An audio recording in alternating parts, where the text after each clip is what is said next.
Here's another crime question for you. Prosecutor Mers was speaking at the event at which the Evansville Fraternal Order of Police endorsed you for mayor. At the same event, you declared, and I'm quoting you, "Our city's safety is on the line."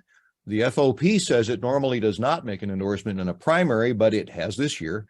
In past years, its general election endorsements have gone to Republicans and Democrats alike. Given voters' great concern about public safety, as well as yours these days, what would you like to say about the FOP's endorsement?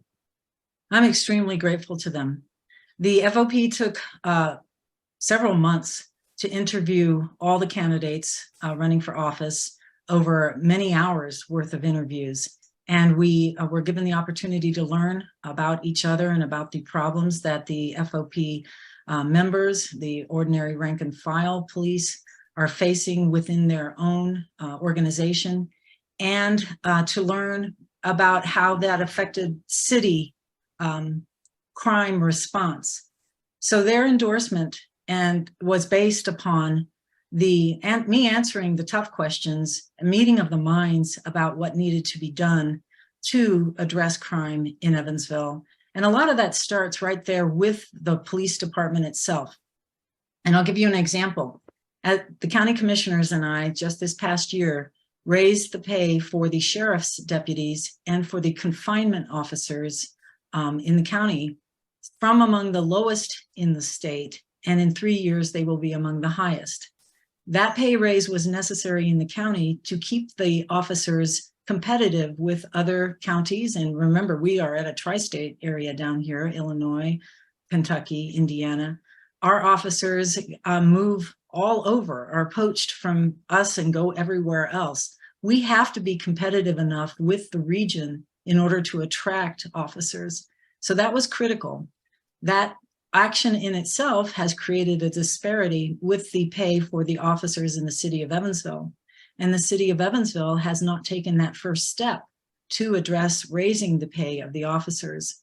So officers are resigning at a higher rate than ever from the city police department. And we're having tremendous difficulty attracting police officers.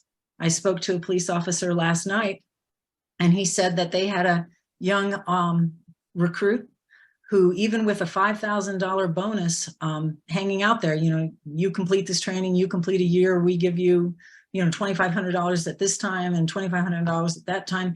He gets all the way through the training and quits because he got a better job working construction in the county next door. It paid more, did more for him and his family. We're competing not only with other police departments, but with other industries as well.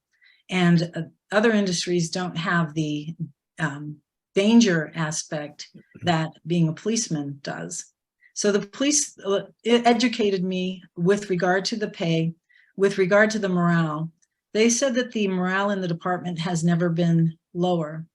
And they themselves told me that they felt that they were in crisis. They used very strong terms to describe the situation within the police department and agonize. These are the folks with a lot of experience who've been on the department for a number of years, agonizing that they were losing everyone and they weren't sure what kind of new recruits were coming.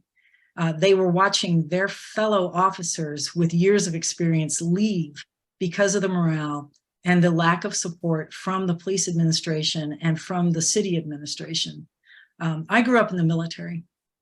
My father was a career military. My grandfather was career military. His father was in the military. It goes all the way back to the Revolutionary War in my family, where we have served. I understand that public safety and national security, these are built upon the shoulders of men and women who stand forward and say that I'm here to serve. And you have to help support them and their families in order to make this happen. So we had a meeting of the minds, you can say. I understand what they're going through. I understand what they need in order to be successful, in order to turn around the, in Evansville's, I think it's nearly triple Indiana's average crime rate here in Evansville. So this is a dire situation, both within the police department itself due to morale, lack of training, lack of equipment, misaligned priorities of the administration, to in the neighborhoods where we are seeing crime escalate, and in my own neighborhood, 3 or 5 murders, depending on how big you want to draw that circle.